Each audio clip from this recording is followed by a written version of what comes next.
Hello everyone, welcome to infinity study. मैं शोभित बसराज हिमालय का अगला भाग लेके आ रहा हूँ। जैसा कि कल हमने हिमालय का जो लेक्चर देखा उसमें फॉर्मेशन ऑफ हिमालयाज देखा कि हिमालय कैसे हिमालय का निर्माण हुआ, उसके बारे में विधिवत तरीके से अध्ययन किया। आज हम हिमालय के भागों को पढ़ते हैं। ठीक है, हिमालय के अंतर्गत जो भी पहाड़ आते हैं, पर्वत आते हैं, सभी का विस्तृत वर्णन करते हैं। ठीक है, तो हिमालय क्या है, मैंने आपको बताया कि कैसे बना। तैतीस सागर, जहां आज भारत ये वाला जो फॉर्मेशन ऊपर वाला है हिमालय का, जहां हिमालय ये पूरा स्थित है, जम्मू कश्मीर से लेकर अरुणाचल प्रदेश वाला जो रीजन है आपको ऊपर वाला, तो यहाँ पर क्या था, पहले पिछले लेक्चर में हमने देखा कि तैतीस सागर था। ठीक है, तो तैतीस सागर क्या हुआ कि धीरे धीरे यहाँ जो हमारा ये गोंडवाना, इतना भारत था, मतलब गोंडवाना लैंड था सिर्फ भारत का भाग, तो गोंडवाना लैंड और उधर से यूरेशिया से जो भी नदियां आती थी, तो वहां से अपने साथ बालू मिट्टी जो भी कंकड़ पत्थर लेके आती थी, सभी इसी तैतीस सागर में डालती गई। तो क्या हुआ, ये लगभग 150 मिलियन वर्ष की ये घटनाएं हैं। तो 150 मिलियन में जितने भी अवसाद यहाँ पर सेडिमेंट सारे अवसाद यहाँ पर जमा हुए। ठीक है, तो अवसादों के जमा होने से क्या हुआ कि जब हमारी प्लेट गोंडवाना लैंड उत्तर की ओर खिसक रही थी, तो सागरी प्लेट और आपकी इसकी प्लेट आपस में टकराई, तो इनमें क्या हुआ, घर्षण हुआ। और इसके बाद जब यूरेशिया से टकराई हमारी ये प्लेट, तो दोनों क्या हुआ कि जो हमारी ये अवसाद वाली चट्टान थी, इसमें जब बल पड़ा तो ये ऊपर की ओर उठने लगी, जिसके कारण क्या हुआ, हमारा हिमालय का निर्माण हुआ। तो हमने देखा कि तैतीस सागर में क्या कैसे मतलब कि हिमालय का निर्माण कैसे हुआ, तैतीस सागर में जमा हुए मलबों के कारण हुआ। ठीक है, जो भी नदियों द्वारा लाया गया था, बालू मिट्टी जो भी मलबा लाया गया था, सब इसमें जमा होने के कारण हिमालय का निर्माण हुआ। ये पिछले लेक्चर में हमने सब विधिवत तरीके से अध्ययन किया। अब देखो क्या है कि अपन जो हिमालय है ना, हिमालय को अपन वैसे मुख्यतः 4 भागों में बांट के रखते हैं। ठीक है, पहला है ट्रांस हिमालय, ट्रांस हिमालय। ठीक है, इसके बाद दूसरा है ग्रेट हिमालय या बृहद हिमालय, बृहद हिमालय, इसी को क्या कहते हैं, ग्रेट हिमालय।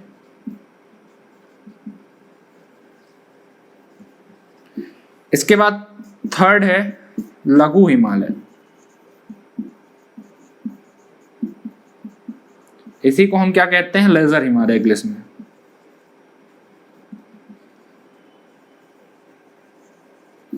इसके बाद चौथा है शिवालिक हिमालय।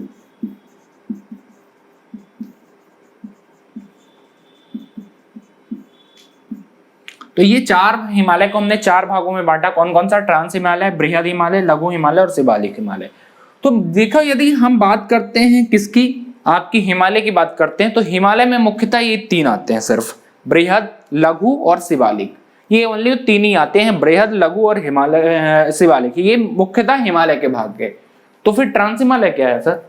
देखो, ट्रांस हिमालय जो है, तो वो ट्रांस हिमालय हिमालय से पहले बन गया था। जैसे हिमालय का निर्माण आपको मैंने बताया कल कि सेनोजोइक महाकल्प में हुआ है। ठीक है, लेकिन ट्रांस हिमालय का निर्माण और पहले हो गया था। उसका कारण क्या है, उसका कारण मैं बताता हूँ। इसका कारण, ट्रांस हिमालय का कारण क्या था, ये हिमालय का निर्माण कैसे हुआ आपको पता है। तो उनमें से ये 3 प्रकार के हिमालय बने, बृहद, लघु और शिवालिक। लेकिन ट्रांस हिमालय क्या था कि ट्रांस हिमालय जो यूरेशिया का भाग था, एक्चुअली पे देखा जाए तो जो ऊपर वाला हमारा अंकारा लैंड वाला भाग था, यूरेशिया वाला जो पठार था, ठीक है, तो इसका एक्चुअली भाग था। इसमें दबाव बनने के कारण ये उठा था। बात समझ में आ गई? ठीक है, तो देखो, हमने आपको एक डायग्राम बताया कि भारत कैसे था। डायग्राम कल आपको भारत का एक्चुअली भारत कैसे था, भारत एक्चुअली ऐसे पे था। देखो,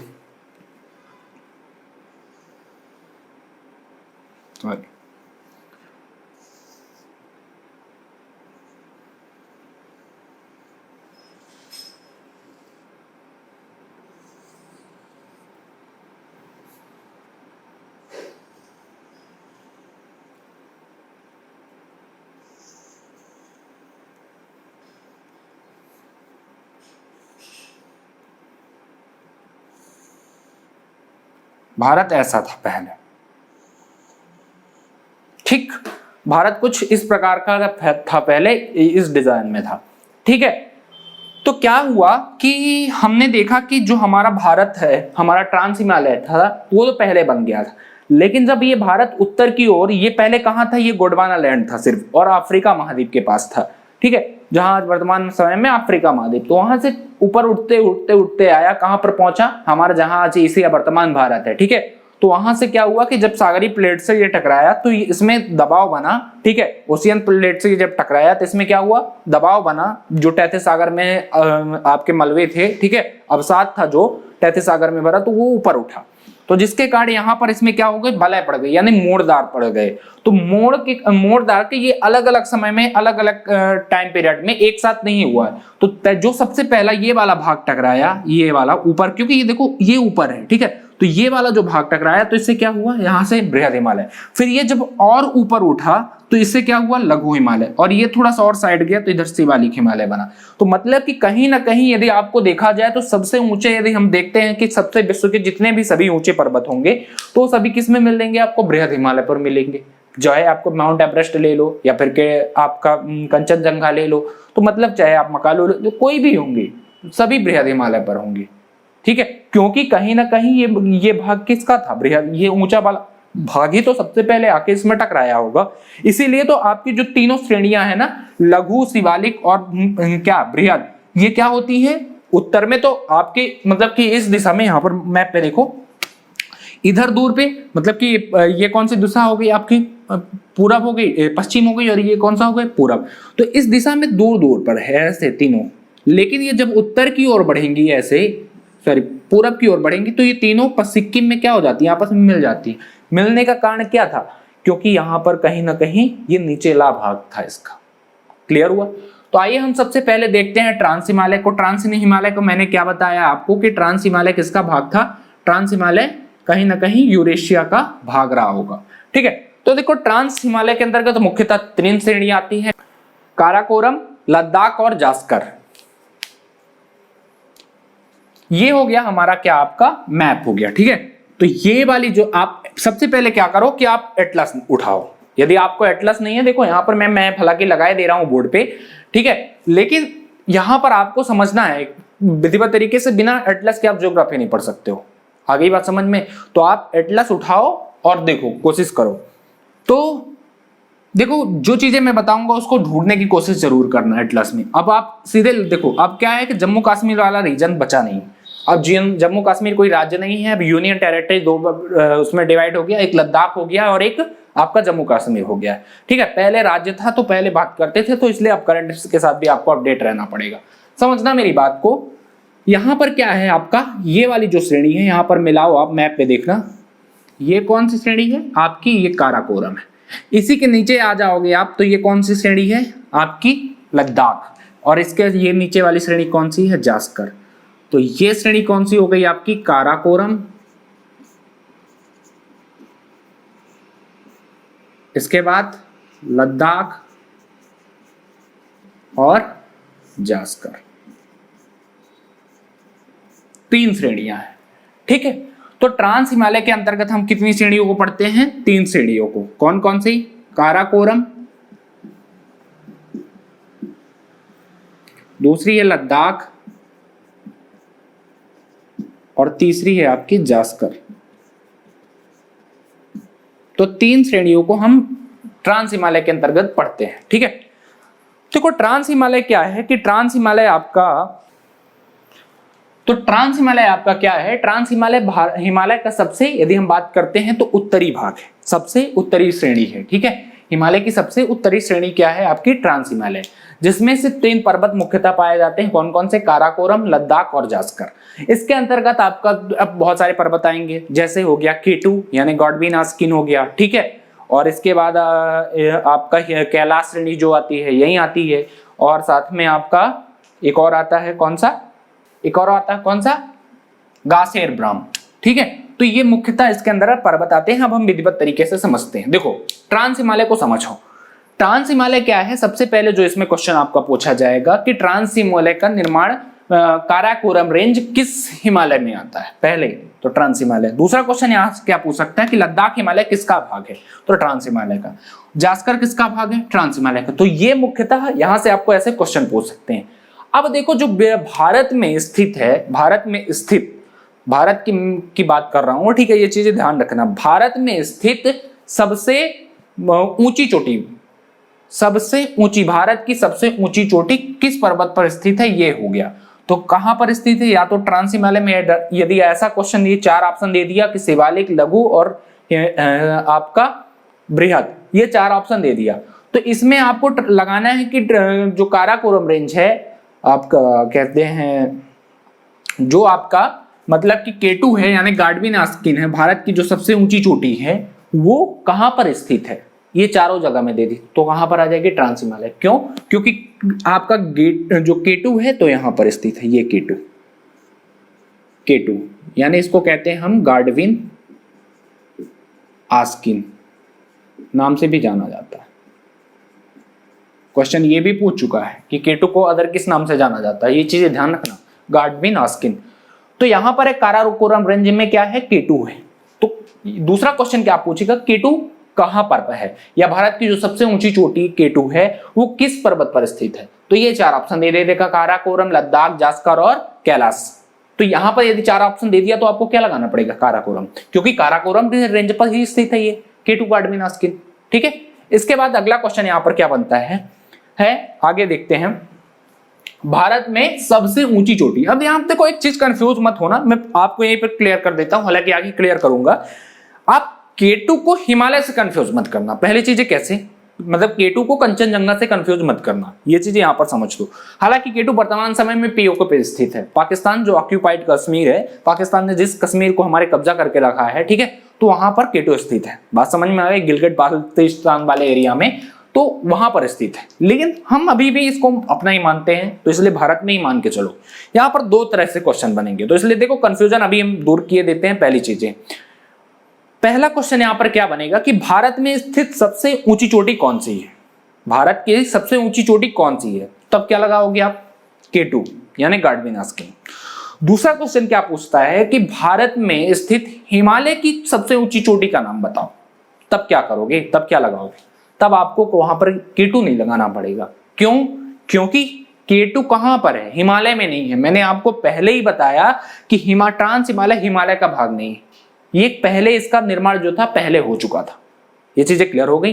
ठीक है, तो भारत में स्थित हिमालय की सबसे ऊंची चोटी कौन सी है? सिक्किम में जो स्थित है कंचनजंगा की, वो भारत में स्थित क्या है? भारत की सबसे ऊंची हिमालय की चोटी है। ये चीजें क्लियर हो गई?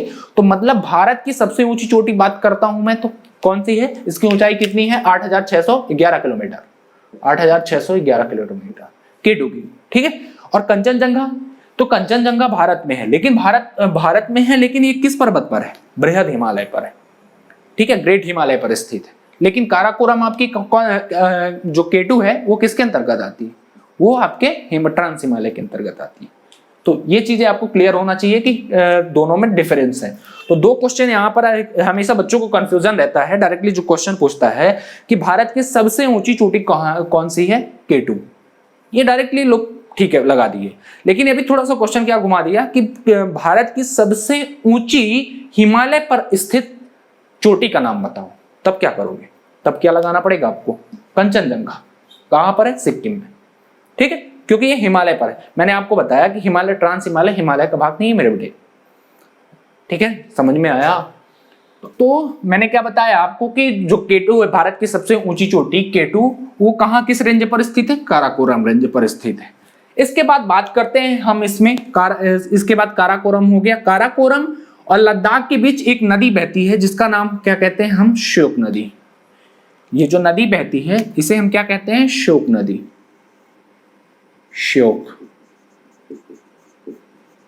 श्योक नदी।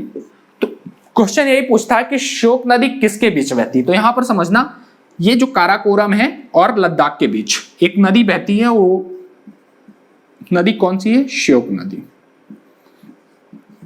ठीक, ये जो नदी बह रही है ये कौन सी नदी है? श्योक। तो किन 2 पर्वतों के बीच से बहती है श्योक नदी? काराकोरम और लद्दाख के बीच। ठीक, इसके बाद बात करते हैं हम जास्कर की। देखो, जास्कर की बात करते हैं तो जास्कर और लद्दाख के बीच एक नदी बहती है, वो नदी कौन सी है? सिंधु। सिंधु का ओरिजिन कहां से होता है? चंबा युंगडोन ग्लेशियर, यहां पर है नेपाल में। ठीक है, चीन के पास कैलाश मानसरोवर जो है ना, कैलाश मानसरोवर के पास एक ग्लेशियर है, ठीक है, चेम्बा युंगडोन ग्लेशियर। तो यहाँ से सिंधु नदी का ओरिजिन होता है यानी निकलती है, और दो पर्वतों के बीच से, ये जो आपका ट्रांस हिमालय है, तो ट्रांस हिमालय में दो पर्वत कौन कौन से, लद्दाख और जास्कर। तो लद्दाख और जास्कर से बीच बहते हुए जाकर फाइनली कहाँ मिल जाती है, अरब सागर में, ठीक है, पाकिस्तान में जाते हुए, पाकिस्तान में जब जाती है सिंधु गाज से होकर मुड़ती है और पाकिस्तान में जाकर अरब सागर में गिर जाती है। तो देखो इधर समझ लो मेरी बात को, तो यहाँ पर लद्दाख और जास्कर के बीच से कौन सी नदी निकलती है, बीच से गुजरती है सिंधु नदी, ठीक। तो लद्दाख और जास्कर के बीच से कौन सी नदी डायरेक्टली क्वेश्चन पूछता है, तो सिंधु नदी।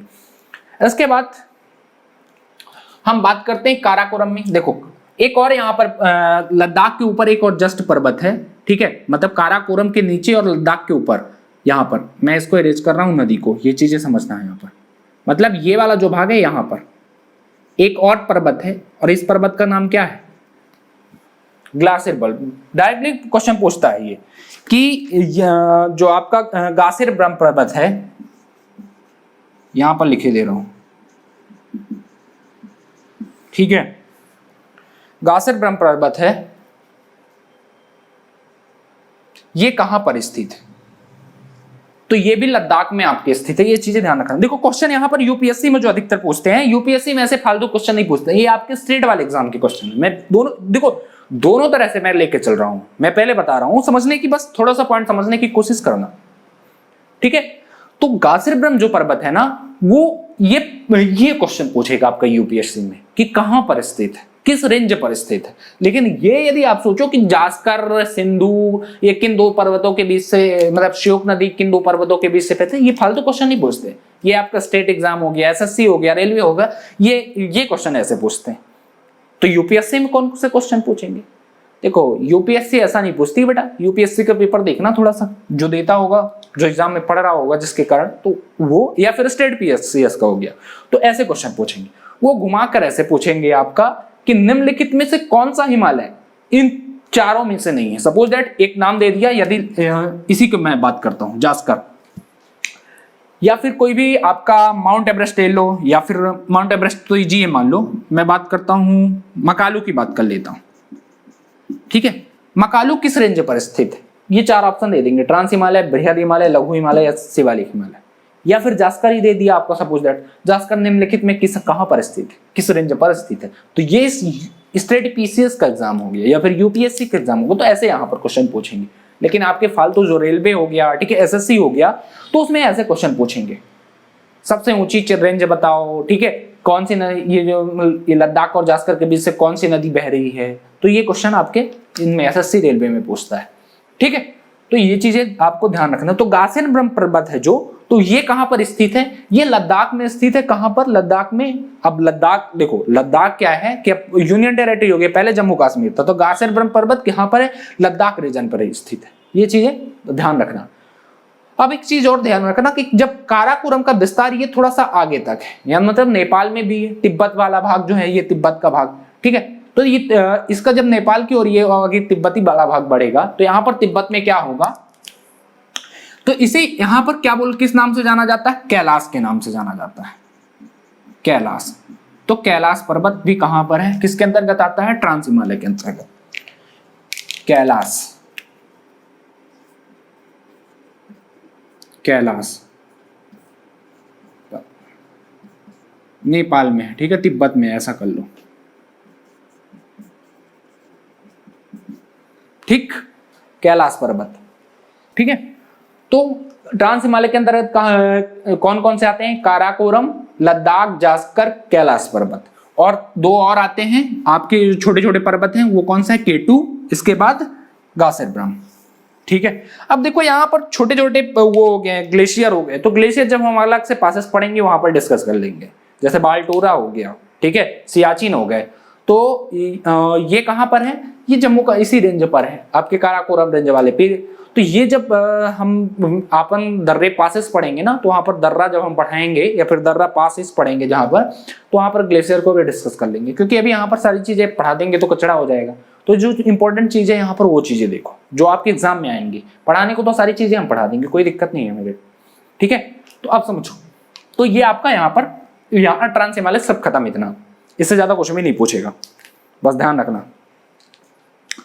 इसके बाद बात करते हैं बृहद हिमालय की, ठीक है। हम इसको इरेज कर रहे हैं, नोट्स ले लेना, बना ले, पीडीएफ हम सेंड कर देंगे आपके उसमें क्या कहते हैं टेलीग्राम ग्रुप में, ये वाला स्पेशली बना के। तो यदि आपको चाहिए पीडीएफ तो आप टेलीग्राम ग्रुप ज्वाइन कर सकते हो, इन्फिनिटी स्टडी सर्च करना और डिस्क्रिप्शन में लिंक भी दे दिए हमने, वहां से भी जाकर आप डाउनलोड कर लेना, ज्वाइन कर लो और पीडीएफ डाउनलोड कर लेना, आपको विधिवत तरीके से मिल जाएगी। कोई भी डाउट हो तो आप हमारे सोशल मीडिया पर भी फॉलो कर सकते हैं पूरी तरीके से, मैं वहाँ पर ही आपको रिप्लाई दे दूंगा, डिस्क्रिप्शन में उसकी भी लिंक दे दिया हूँ मैंने। देखो समझो, मैंने आपको क्या बताया कि जब ये वाला भाग जो था, ये वाला, ठीक है, जब ये टकराया आपके यूरेशिया वाले प्लेट से, तो ये कहीं ना कहीं इसमें क्या हुआ, बलय पड़ा, मतलब दबाव पड़ा, तो जिसके कारण जो अवसाद था यहाँ टेथिस सागर में, वो क्या हुआ, उसमें ऊपर उठने लगा, यानी मुड़ने लगा वो। जब मुड़ने लगा वो, तो यहाँ पर सबसे पहले जो पर्वत का निर्माण हुआ वो क्या हुआ था, बृहद हिमालय। इसीलिए इसके लगभग सभी ऊंची जो पहाड़ियां हैं, सभी पहाड़ियां क्या हैं, बहुत ज्यादा ऊंची, ठीक है। तो ये क्या है, ये वाला भाग,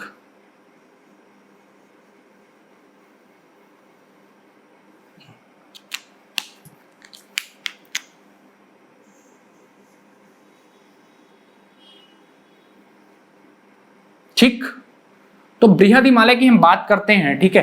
तो बृहद हिमालय का विस्तार कहां पर है, ये हो गया आपका, यहां पर एक पर्वत है नंगा पर्वत, नंगा पर्वत, ठीक है। और यहां पर तिब्बत में है, हालांकि ये अरुणाचल प्रदेश में है, बट ये हमारा एक डिस्प्यूटेड एरिया है, मतलब विवादित क्षेत्र है, जो हमारा आपका ये वाला पर्वत है, यानी नामचा बारबा पर्वत, नामचा वारबा पर्वत, ठीक है। ये एक डिस्प्यूटेड एरिया है। तो यदि बृहद हिमालय का विस्तार, यहां से हिमालय का भी विस्तार यहीं तक है, हिमालय की भी बात करता हूं मैं, तो हिमालय का विस्तार भी कहां से कहां तक है, नंगा पर्वत से लेकर नामचा वारबा पर्वत तक।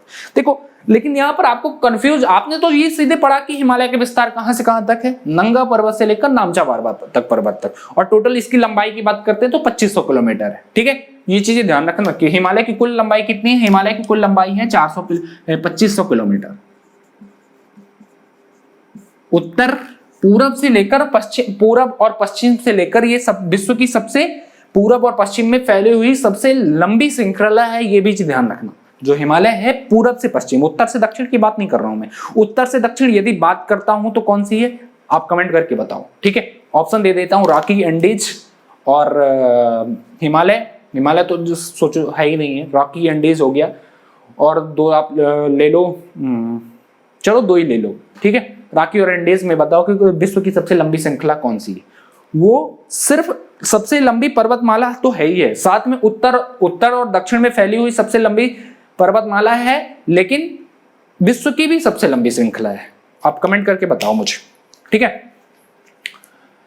अब देखो, तो मैंने बताया कि यहां पर हिमालय को आप एक चीज ध्यान रखना कि विश्व की सबसे लंबी श्रृंखला है, लेकिन कैसी है, पूरब से पश्चिम में फैली हुई, वैसे तो नहीं है विश्व की सबसे लंबी श्रृंखला, ठीक है। तो पूरब से पश्चिम में फैली हुई ये विश्व की सबसे लंबी श्रृंखला है। तो यहां पर कंफ्यूज मत होना, विश्व में सबसे फैली हुई श्रृंखला को, लंबी श्रृंखला को, और विश्व में पूरब से पश्चिम में फैली हुई सबसे लंबी श्रृंखला। तो पूरब से पश्चिम की सिर्फ बात करते हैं तो हिमालय है, वैसे विश्व की सबसे लंबी श्रृंखला नहीं है हिमालय, ठीक है। तो यहां पर ये चीजें हो गया। तो हिमालय का विस्तार कहां से है, नंगा पर्वत से लेकर नामचा पर्वत तक, टोटल कुल इसकी लंबाई कितनी है, 2500 किलोमीटर। लेकिन यहाँ पर आपको एक कंफ्यूजन क्या वाला क्वेश्चन है, आपने सिर्फ इतना पढ़ लिया कि भैया हिमालय का विस्तार, चलो हम तो थोड़ा सा पढ़ लिया, ठीक है। हिमालय की बात आप करते हैं तो हिमालय की बात कर लिया आपने, जब हिमालय की बात की आपने तो हिमालय सिर्फ पढ़ लिया कि हिमालय का विस्तार कहाँ है, टोटल नंगा पर्वत से लेकर नामचा पर्वत तक। लेकिन यहां से आपको कंफ्यूजन भरा एक क्वेश्चन पूछ लेगा कि बताओ बृहद हिमालय के विस्तार कहां से कहां तक है, तब क्या करोगे आप तो फंस गए, क्योंकि आपने तो पढ़ा ही नहीं वो चीजें। तो इसलिए कॉन्सेप्ट को डेवलप करो मेरे भाई, मेरे कहने का मतलब समझ रहे हो, ठीक है, कि कॉन्सेप्ट को आपको डेवलप करना है, आपको रट्टा नहीं मारना है कि भाई मैंने आपको क्या बताया है कि बृहद हिमालय जो सबसे लंबी श्रृंखला है तो वही तो होगा। तो यानी बृहद हिमालय का भी विस्तार कहां से कहां तक है भाई, यानी नंगा पर्वत से लेकर नामचा वारबा पर्वत तक बृहद हिमालय का भी विस्तार है, ठीक है। बाकी जो पर्वत श्रेणियां हैं वो क्या है, यहाँ सिक्किम के पास जाकर बृहद हिमालय में क्या हो जाती है, मिल जाती हैं। अब हम इसमें देख लेते हैं कि बृहद हिमालय में कौन कौन से पर्वत स्थित है, ठीक है, और कुछ इंपॉर्टेंट बातें देख लेते हैं, ठीक है। तो बृहद हिमालय जो है हमारा, बृहद हिमालय सबसे पहले बृहद हिमालय में कुछ पर्वत हैं। देखो सबसे पहला पर्वत कौन सा आता है इसके अंतर्गत, नंगा पर्वत आया, ठीक है, सबसे पहले जो जम्मू कश्मीर में है नंगा पर्वत। इसके बाद बात करते हैं हम अगले पर्वत की बात करते हैं यहां पर कि अब ये इसका भाग देखो, ये कौन सा राज्य, आपको राज्य तो पता ही होगा, ये वाला भाग उत्तराखंड, ठीक है ना, ये कौन सा राज्य है, उत्तराखंड। तो उत्तराखंड में कुछ पर्वत हैं जो बहुत इंपॉर्टेंट है, बृहद हिमालय के अंतर्गत आते हैं, जो आपकी कोई भी एग्जाम आप उठा लो, यूपीएससी का कोई एग्जाम उठा लो, आप प्रीवियस ईयर के कोई पेपर देख लेना, तो इस तरह के क्वेश्चन आपको डायरेक्टली पूछ लेता कि बंदरपूछ पर्वत कहां पर स्थित है या किस हिमालय के किस भाग पर स्थित है। तो मैं क्या पढ़ा रहा हूं, बृहद हिमालय, तो बृहद हिमालय के अंतर्गत ही आता है, ये चीजें ध्यान रखना। और किस राज्य में है ये क्वेश्चन पूछता है, सबसे जो इंपॉर्टेंट ये है, या फिर आपका स्टेट पीएससीएस का हो गया। तो उत्तराखंड में देखना, उत्तराखंड के अंतर्गत कौन कौन से बृहद हिमालय के अंतर्गत पर्वत आते हैं। सबसे पहला जो पर्वत आता है वो आता है कॉमेट, कॉमेट, ठीक। इसके बाद आता है बंदरपूछ, बंदरपूछ के बाद आप ले लो बंदरपूछ के बाद आप ले लो केदारनाथ, केदारनाथ। इसके बाद बद्रीनाथ, ठीक, बद्रीनाथ के बाद आपका नंदा देवी, नंदा देवी और त्रिशूल। ये कहां है, ये किसके अंतर्गत आते हैं, उत्तराखंड राज्य के अंतर्गत। और कौन सी श्रेणी में आते हैं हिमालय के, बृहद हिमालय, बृहद हिमालय, ठीक। देखो यहां मैप में समझो, सबसे पहले आपका ये कौन सा हो गया, कॉमेट, कॉमेट के बाद बंदरपूछ। यहां पर एटलस उठा लो और देखते चलो जो चीजें मैं पढ़ा रहा हूं, ठीक है। कॉमेट ढूंढो सबसे पहले एटलस में कहां पर है, तो सारी चीजें हम ही कर देंगे, तो आपको थोड़ा सा मेहनत तो भी करो, ठीक है। तो कॉमेट कहां पर है, यहां। इसके बाद उसी के बगल में देखना आपको बंदरपूछ मिलेगा, बंदरपूछ के बगल में देखो आपको यहाँ पर क्या मिलेगा, केदारनाथ, केदारनाथ के बगल में यहाँ पर देखो क्या मिलेगा आपको, बद्रीनाथ, ठीक है, केदारनाथ और बद्रीनाथ। इसके बाद यहाँ पर देखो आपको क्या मिलेगा, नंदा देवी, और नंदा देवी की जस्ट ये बगल पे देखो आपको कौन सा पर्वत निकलेगा, मिलेगा त्रिशूल। यानी इसकी ट्रिक देखते हैं हम, तो क्या KBKBNT,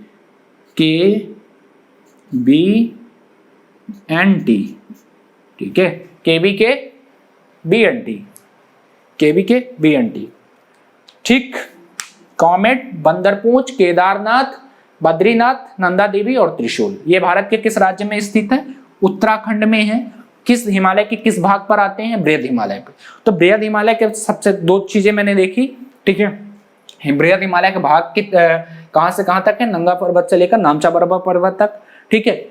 इसके बाद ये जो पर्वतों का हमने देख लिया कि उत्तराखंड में कौन कौन से पर्वत हैं, बृहद हिमालय के अंतर्गत आते हैं, कॉमेट आता है, ठीक है। इसके बाद बंदरपूछ आता है, बंदरपूछ के बाद केदारनाथ, केदारनाथ के बाद बद्रीनाथ, बद्रीनाथ के बाद नंदा देवी और त्रिशूल। तो ये पर्वत आपके बृहद हिमालय के अंतर्गत उत्तराखंड राज्य में आते हैं, ठीक है। अब आगे देखते हैं नेपाल में, बात करते हैं नेपाल की, ठीक है। नेपाल, देखो ऐसा तो नहीं है कि नेपाल, हिमालय का विस्तार नेपाल में नहीं होगा। जब हिमालय बन रहा होगा तो नेपाल ने बोला भाई, हिमालय ने बोला कि भाई मैं तो हिमालय इसमें नेपाल पे नहीं बोलूंगा, क्योंकि वो तो अलग कंट्री है। ऐसे थोड़ी होगा कि मतलब कि अलग देश हो जाएगा, तब तो नेपाल देश भी नहीं था जब हिमालय का निर्माण हो रहा था भाई। तो हिमालय का निर्माण नेपाल में भी है, ये चीजें ध्यान रखना। तो ऐसा ना सोच लेना कि हम नेपाल का क्यों पढ़े, नेपाल तो मेरा देश ही नहीं है, वहां पर हिमालय का तो विस्तार ही नहीं होगा। तो देखो ये देखो बृहद हिमालय क्या है, बृहद हिमालय उत्तराखंड से बढ़ा, और ये वाला भाग यहाँ पर देखो आपका नेपाल में इतना भाग आ रहा है, तो इसके अंतर्गत बृहद हिमालय के अंतर्गत कुछ पर्वत नेपाल में भी हैं जो बहुत इंपॉर्टेंट है। सबसे पहले बात करते हैं धौलाधार, धौलागिरी, ठीक, धौलागिरी। धौलागिरी के बाद आप दूसरी बात करते हैं अन्नपूर्णा, अन्नपूर्णा की। अन्नपूर्णा। थर्ड है आपका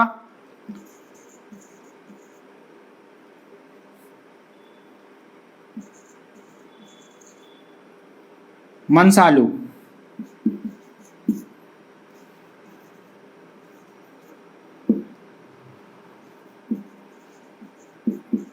गौरी शंकर,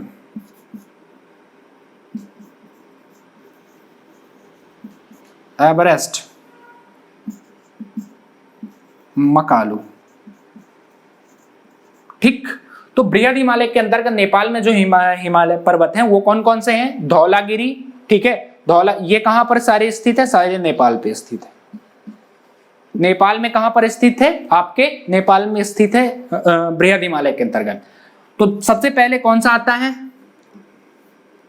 धौलागिरी, ठीक, धौलागिरी के बाद आपका अन्नपूर्णा, अन्नपूर्णा के बाद आपका आता है मंसालू, मंसालू के बाद आता है गौरी शंकर, गौरी शंकर के बाद आता है आपका माउंट एवरेस्ट, और माउंट एवरेस्ट के बाद आपका आता है मकालू।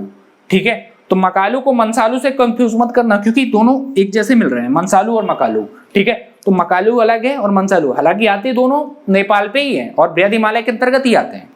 ठीक है, तो ये दोनों लेकिन अलग अलग पर्वत है। तो सबसे पहले कौन सा पर्वत आता है नेपाल में? धौलागिरी, धौलागिरी के बाद अन्नपूर्णा, अन्नपूर्णा के बाद मंसालू, मंसालू के बाद गौरीशंकर, एवरेस्ट और मकालू। तो जो यहाँ पर एवरेस्ट है ये विश्व की सबसे ऊंची पर्वत श्रृंखला है, ये भी ध्यान रखना। इसकी ऊंचाई है 8,800, माउंट एवरेस्ट जिसको आप बोलते हो 8,800, वर्तमान समय में 50 किलोमीटर हो गई।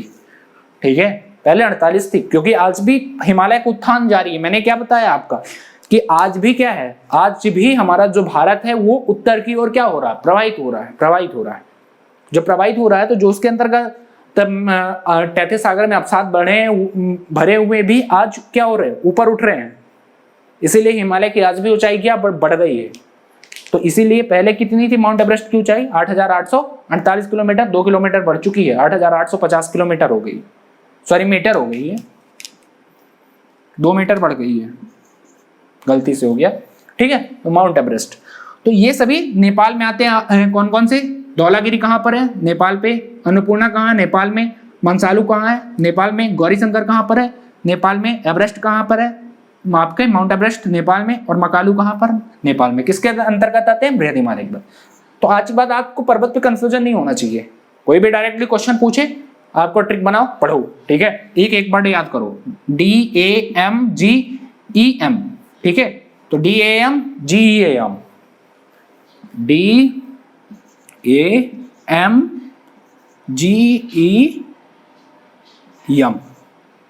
ठीक है, डैम जेम, डैम जेम कहां पर है? नेपाल में।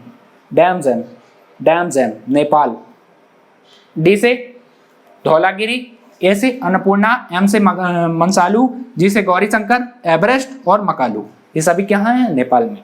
ठीक है, तो ये चीजें आपको ध्यान रखना। एक पर्वत और ध्यान रखो आप, सिक्किम में। कौन सा? कंचनजंगा। कंचनजंगा कहां पर है? सिक्किम में। ये भी किसके अंतर्गत आता है? बृहद हिमालय के अंतर्गत।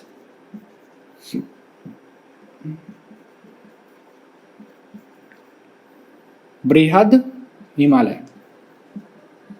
ठीक, ये है भारत में स्थित या भारत की हिमालय पर स्थित सबसे ऊंची चोटी कंचनजंगा। कहां पर है? सिक्किम में। ठीक, और अरुणाचल प्रदेश में आपको तो पता ही है, नामचा बारमा, जो डिस्प्यूटेड है। चीन बोलता है मेरा है, भारत बोलता है मेरा है। तो ये चीजें ध्यान रखना। ये बृहद हिमालय के अंतर्गत सभी पर्वत हो गए, इससे ज्यादा कोई भी पर्वत नहीं है बृहद हिमालय में। तो बृहद हिमालय में जितने भी पर्वत मैंने दिखा दिए टोटल है। नंगा पर्वत सबसे पहला पर्वत है, इसके बाद 6 पर्वत मैंने आपको कहां बताया? उत्तराखंड में। कौन कौन से? कॉमेट, बंदरपूछ, ठीक है, केदारनाथ, बद्रीनाथ, नंदा देवी और त्रिशूल। ठीक, तो ये उत्तराखंड के अंतर्गत आए। फिर मैंने कितने? 6 पर्वत आपको यहां पर बताए नेपाल में। कौन कौन से? धौलागिरी, अन्नपूर्णा, मंसालू, गौरीशंकर, एवरेस्ट और मकालू। तो ये नेपाल के अंतर्गत आया। एक सिक्किम में है कंचनजंगा, और एक जो डिस्प्यूटेड है आपका लास्ट वाला पर्वत, वो कौन सा है? नामचा पर्वत। तो ये आपके टोटल बृहद हिमालय के अंतर्गत आ गए। अब देखो बृहद हिमालय जो है ना, तो बृहद हिमालय क्या करता है? लघु हिमालय से किससे अलग होता है? बृहद हिमालय सचर जोन के द्वारा। मतलब लघु हिमालय से जो बृहद हिमालय है तो अब इसके बाद अगला जो हिमालय है वो है लघु हिमालय, ये वाला ऐसे। ये कौन सा पर्वत है? ये लघु हिमालय। तो लघु हिमालय से जो बृहद हिमालय किस जोन के द्वारा अलग होता है, किससे अलग होता है, ये डायरेक्टली क्वेश्चन पूछता है। तो बृहद हिमालय, ये ऊपर वाला बृहद हो गया और ये हो गया लघु, तो ये किससे होता है? सचर जोन से होता है, सचर जोन द्वारा अलग होता है। ठीक है, तो लघु हिमालय से बृहद हिमालय किसके द्वारा अलग होता है? डायरेक्टली क्वेश्चन पूछता है, तो सचर जोन के द्वारा। ये चीजें आपको ध्यान रखनी है। तो बृहद हिमालय के अंतर्गत हमने देख लिया कौन कौन से पर्वत आते हैं, क्या क्या चीजें हैं बृहद हिमालय के अंतर्गत। ठीक, आगे बात करते हैं हम लघु हिमालय की बात करते हैं। देखो, जिसे हम कहते हैं लेजर हिमालय। अगला देखते हैं लेजर हिमालय या लघु हिमालय।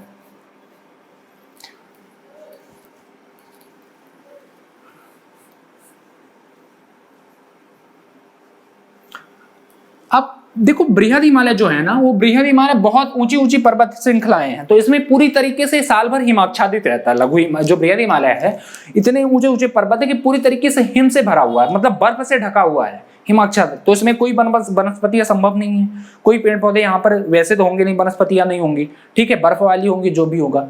तो पूरी तरीके से यहाँ पर क्या है, पूरी तरीके से जो बृहद हिमालय हिमाच्छादित है, यानी हिम से भरा हुआ है।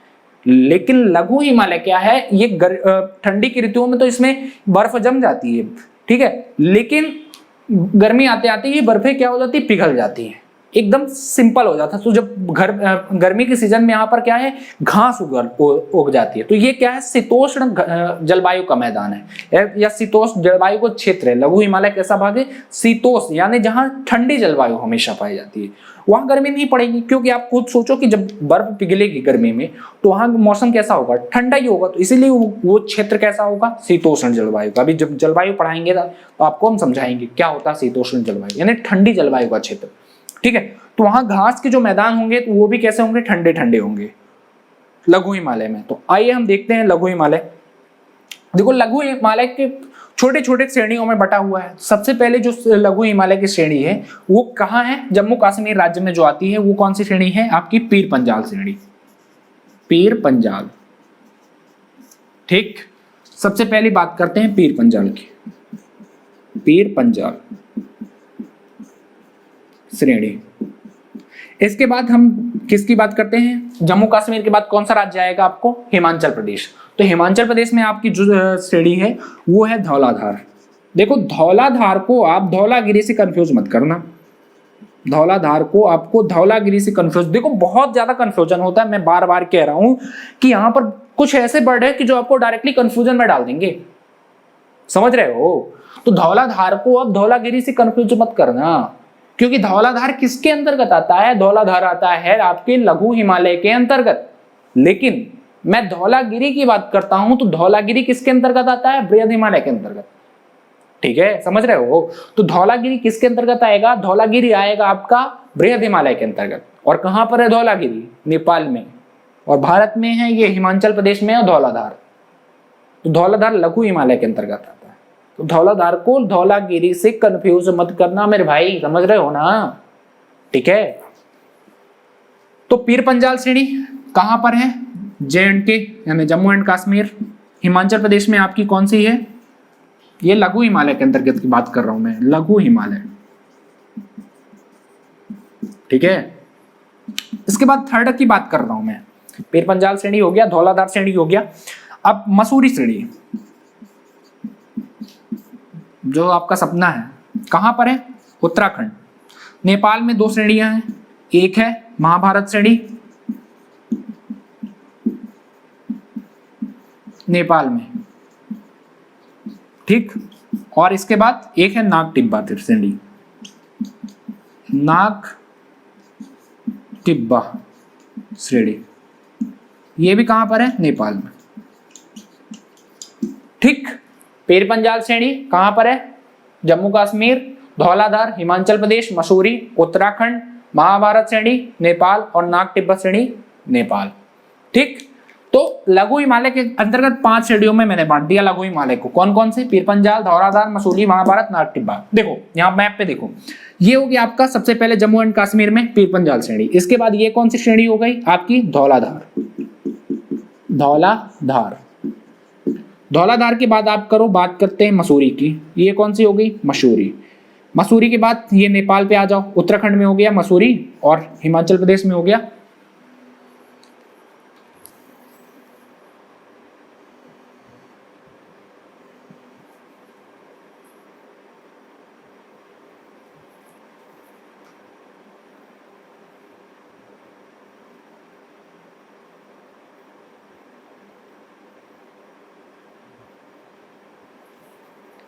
धौलाधार की बात करते हैं हम। धौलाधार कहां पर है आपका, हिमाचल प्रदेश, और मसूरी कहां पर है, उत्तराखंड। ठीक, इसके बाद महाभारत श्रेणी की बात करता हूं, ये ऊपर मिटा रहा हूं, ठीक है। महाभारत श्रेणी कहां पर है, महाभारत नेपाल में, ये ठीक है। और यहां पर ये कहां है, नागटिब्बा, नागटिब्बा। ठीक, तो लघु हिमालय के अंदर 5 श्रेणियां हैं। जम्मू कश्मीर में कौन सी है, पीर पंजाल। धौलाधार में कौन सी है आपकी, हिमाचल प्रदेश में कौन सी है आपकी, धौलाधार। उत्तराखंड में कौन सी है, मसूरी। और नेपाल में कौन कौन सी है, महाभारत और नागटिब्बा। तो लघु हिमालय के अंतर्गत 5 श्रेणियां आती है। ठीक, पीर पंजाल, धौलाधार, मसूरी, महाभारत और नागटिब्बा। अब देखो थोड़ा सा लघु हिमालय के अंतर्गत एक चीजें और देख लेते हैं, बहुत जो इंपॉर्टेंट है आपका। यहाँ पर बहुत सारे पर्यटक क्षेत्र है। क्यों पर्यटक क्षेत्र यहाँ पर पाया जाते हैं, क्योंकि मैंने आपको बताया कि यहाँ गर्मी में क्या हो जाता है, बर्फ पिघल जाती है। तो यहाँ की जो जलवायु बहुत ही अच्छी है, शीतोष्ण जलवायु पाई जाती है यहाँ पर, ठीक है। तो यहाँ घास के मैदान भी पाए जाते हैं। तो घास के मैदान लघु हिमालय के अंतर्गत जो घास के मैदान पाए जाते हैं उसको अलग अलग राज्यों में अलग अलग नाम दिया जाता है। जैसे जम्मू कश्मीर में इसे क्या कहा जाता है, मर्ग बोला जाता है इन घास के मैदानों को, ठीक है। तो मर्ग कहा जाता है जम्मू कश्मीर के अंतर्गत। जैसे फॉर एग्जाम्पल गुलमर्ग, गुलमर्ग और सोनमर्ग, सोनमर्ग। ये क्या है मेरे भाई, ये घास के मैदान हैं, घास के मैदान, ठीक है। गुलमर्ग, सोनमर्ग। तो जम्मू कश्मीर में क्वेश्चन क्या पूछेगा कि जम्मू कश्मीर में घास के मैदानों को क्या कहा जाता है, तो ध्यान रखना मर्ग कहा जाता है। गुलमर्ग और सोनमर्ग फॉर एग्जांपल जो ये क्या है, जगह है, ये यहाँ पर पूरे तरीके से मैदान है, ठीक है ना। इसके बाद बात करते हैं उत्तराखंड में, इसको क्या कहा जाता है, उत्तराखंड में इन घास के मैदानों को क्या कहा जाता है, बुग्याल और पयाल, बुग्याल एंड पयाल, ठीक। तो इन घासों के मैदान में उत्तराखंड में बुग्याल और पयाल के नाम से जाना जाता है और जम्मू कश्मीर में गुलमर्ग और मर्ग के नाम से जाना जाता है। तो जैसे एग्जांपल क्या हो गया, गुलमर्ग और सोनमर्ग, ठीक। तो ये आपका यहाँ पर ये चीजें आपकी क्लियर हो गई। इसके बाद बात करते हैं हम यहाँ पर श्रीनगर की बात करता हूँ। देखो पीर पंजाल श्रेणी बस इतना इंपॉर्टेंट है, बाकी कुछ चीजें इंपॉर्टेंट नहीं। जो अभी हम पास पढ़ाएंगे ना इसमें, तो उसमें बता देगी कौन सा रास्ता यहाँ से जो बनिहाल दर्रा है, ठीक है, आपके पीर पंजाल श्रेणी में बनिहाल दर्रा है, जो आपको दो यहाँ से एक सड़क गुजरती है जो लेह और श्रीनगर को जोड़ती है। तो श्रीनगर ऊपर है, सॉरी जम्मू से श्रीनगर को जोड़ती है, तो जम्मू नीचे और श्रीनगर ऊपर है। तो बनिहाल दर्रे यहाँ पर पीर पंजाल पर है। तो वो चीजें हम आगे जब पासेस पढ़ाएंगे तो उसमें सारी चीजें डिस्कस कर देंगे, ठीक है। आगे तो ये लघु हिमालय के अंतर्गत ये सारी चीजें हो गई कि कौन कौन से पर्वत है और कहां पर क्या श्रेणी। तो यहां से जो डायरेक्टली क्वेश्चन देखो, क्वेश्चन कैसे पूछेगा, क्वेश्चन ये पूछेगा कि पीर पंजाल श्रेणी किन दो पर्वतों के बीच स्थित है। अब आप खुद बताओ कि पीर पंजाल पर्वत श्रेणी कहां पर है, पीर पंजाल पर्वत श्रेणी कहां पर है, लघु हिमालय और लघु हिमालय में आता है। तो ये नहीं क्वेश्चन, सॉरी ये क्वेश्चन यहाँ पर ये क्या पूछेगा कि पीर पंजाल श्रेणी किस राज्य में है। तो पीर पंजाल श्रेणी किस राज्य पर है, जम्मू कश्मीर में, ठीक है। दूसरा क्या पूछ सकता है कि धौलाधार कहां पर स्थित है, आपको क्या बताना है, हिमाचल प्रदेश। धौलाधार को धौलागिरी से कंफ्यूज मत करना, मैंने बार बार बताया। धौलागिरी कहाँ है, बृहद हिमालय के अंतर्गत आता है बेटा, और नेपाल पर है, नेपाल में है, ठीक है धौलागिरी। और लेकिन धौलाधार कहाँ पर है, आपका धौलाधार है हिमाचल प्रदेश में। इसके बाद मसूरी कहाँ पर, उत्तराखंड में। अब बात करते हैं लघु हिमालय में एक चीज की, छोटी छोटी यहाँ पर घाटियां पाई जाती हैं, ये चीजें ध्यान रखना लघु हिमालय के अंतर्गत। जैसे एक घाटी है यहाँ पर कश्मीर घाटी, देखो ये हो गया आपका बृहद हिमालय, और ये हो गया आपका यहां पर एक और लघु हिमालय, ठीक। तो ये हो गया आपका पीर पंजाल, पीर पंजाल, पीर पंजाल के बाद आपका ये हो गया धौलाधार, इसके बाद मसूरी, और यहां पर हो गया आपका महाभारत और नागटिब्बा। ठीक, समझना। तो इन दोनों के बीच में कुछ घाटियां, लघु हिमालय में क्या है, कुछ घाटियां पाई जाती हैं, कुछ छोटी छोटी घाटियां पाई जाती हैं। तो उन घाटियों के बारे में देख लेते हैं। जो पीर पंजाल के पास यहाँ पर एक घाटी है, ये कौन सी घाटी है, पहले इसको समझो कि इस घाटी को क्या कहा जाता है। इसे हम कहते हैं कश्मीर घाटी, कश्मीर घाटी। ठीक, यानी यहां पर बड़े मैप पे देखो, यहां पर ये है कश्मीर घाटी। इसके बाद धौलाधार हिमाचल प्रदेश में एक घाटी पाई जाती है, उसका नाम क्या है, कुल्लू कांगड़ा घाटी, कुल्लू कांगड़ा घाटी। ठीक, तो ये मुख्यतः दो घाटियां यहां पर है, एक सिक्किम में है, यहां पर सिक्किम में। ठीक है, तो सिक्किम में एक कौन सी घाटी है, चुंबी घाटी। आगे बात करेंगे हम, चुंबी घाटी कहां पर है, सिक्किम में, सिक्किम में। ठीक है, कश्मीर घाटी, कुल्लू कांगड़ा घाटी, चुंबी घाटी, तो ये तीन मुख्यतः घाटी है। तो कश्मीर घाटी कहां पर है, पहले ये चीजें ध्यान रखना। तो क्या किसके अंतर्गत आती, किन दो पर्वतों के बीच में है, बृहद हिमालय और पीर पंजाल। यहां से एक क्वेश्चन बना। दूसरा क्वेश्चन क्या पूछेगा कि कुल्लू कांगड़ा घाटी किसके किसके बीच स्थित है, तो धौलाधार के बीच या बृहद हिमालय, बृहद हिमालय और धौलाधार के बीच, या तो लघु हिमालय या बृहद हिमालय के बीच है, या तो धौलाधार और बृहद हिमालय के बीच में। इसके बाद आपकी चुंबी घाटी कहां पर स्थित है, बृहद हिमालय और लघु हिमालय के बीच। ठीक, तो यहां पर ये क्वेश्चन आपके तैयार रहेंगे कि कश्मीर घाटी कहां पर स्थित है, तो ध्यान रखना किस राज्य में स्थित है, उत्तराखंड में। कुल्लू कांगड़ा घाटी कहां पर स्थित है, आपके हिमाचल प्रदेश में। ठीक है, और चुंबी घाटी किस राज्य में स्थित है, सिक्किम में। तो ये यहां से इतने क्वेश्चन आपके बन गए। ठीक, अब बात करते हैं शिवालिक के अंतर्गत। तो देखो शिवालिक के अंतर्गत कुछ भी नहीं है, शिवालिक में कोई भी पर्वत नहीं है इंपॉर्टेंट, ना कुछ जानने लायक है उसमें, बस एक चीज जानने लायक है, वो चीजें ध्यान रख लेते हैं। तो बात की अपन ने किसकी, लघु हिमालय की हो गई। लघु हिमालय के बाद बात करते हैं शिवालिक हिमालय की। तो शिवालिक हिमालय में क्या ध्यान रखना है आपको, देखो समझो। अब जो नवीन, इसके बाद जो सबसे नई श्रृंखला बनी है हिमालय की, वो कौन सी बनी है आपकी, वो बनी है शिवालिक। ये वाला भाग किसका हो गया, शिवालिक का।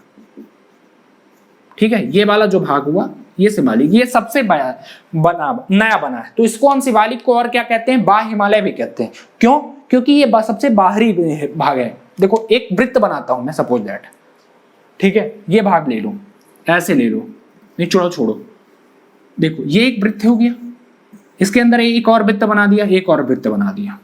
ठीक है, अब बताओ ये वाला भाग कौन सा होगा, ये तो आंतरिक होगा ना, और बाहरी कौन सा होगा, ये वाला बाहरी होगा। तो इसी प्रकार, तो 3 है ना, 1 2 3, तो ये वाला है, तो इसीलिए इसको बाह्य हिमालय भी कहते हैं। ठीक है, शिवालिक को। तो देखो शिवालिक क्या है, शिवालिक हिमालय की सबसे नवीनतम क्या है, परत है, सबसे नवीनतम परत है हिमालय की, जो है सबसे नवीनतम परत है शिवालिक आपकी। सबसे नया ये जो बना है हिमालय का जो भाग, सबसे नया भाग बना है, वो कौन सा है, शिवालिक है। ठीक है, इसकी जो लगभग ऊंचाई है शिवालिक की, ज्यादा ऊंची नहीं है, 900 से 1200 किलोमीटर ये ऊंचा है मात्र, सिर्फ, अरे सॉरी मीटर। ठीक है, इतना ऊंचा है ये, ज्यादा ऊंचा भी नहीं है ये। इसमें कुछ जैसे आपकी ये है लघु हिमालय में आपकी कुछ घाटियां हैं, जैसे मैंने बताया आपको, कश्मीर घाटी हो गया, पीर पंजाल घाटी, तो यहां पर भी एक घाटी है, कौन सी, काठमांडू घाटी, जो नेपाल में है। काठमांडू घाटी कहाँ है, नेपाल में। किसके अंतर्गत आता है, शिवालिक के अंतर्गत आता है, ये चीजें ध्यान रखना। और इन्हीं घाटी को शिवालिक में क्या कहा जाता है, दून या द्वार कहा जाता है, दून व द्वार। जैसे उत्तराखंड में कहा जाता है इसे, इन घाटियों को, जैसे देहरादून और हरिद्वार। ठीक है, तो इन घाटियों को क्या कहा जाता है, देहरादून और हरिद्वार, उत्तराखंड में। तो शिवालिक के अंतर्गत ये चीजें आपको ध्यान रखना है कि काठमांडू घाटी कहां पर है, नेपाल में है, नेपाल में, और इन उत्तराखंड में इन घाटियों को क्या कहा जाता है? दून और द्वार कहा जाता है। तो उत्तराखंड में कौन कौन से हैं? दून, देहरादून और हरिद्वार। तो ये शिवालिक के अंतर्गत इंपॉर्टेंट फैक्ट है, बाकी कुछ भी नहीं है। ये चीजें आपकी कंप्लीट हो गई। इसके बाद हम कल बात करते हैं पूर्वोत्तर भारत के पठारों की, पर्वतों की। ठीक है, तो ये हिमालय के सारे हमने भागों को देख लिया। उम्मीद करता हूँ वीडियो आपको अच्छा लगा होगा, तो कमेंट करके बताओ और चैनल को सब्सक्राइब जरूर करो। ठीक, मिलते हैं नए वीडियो के साथ। तो thank you so much, thank you for watching infinity study.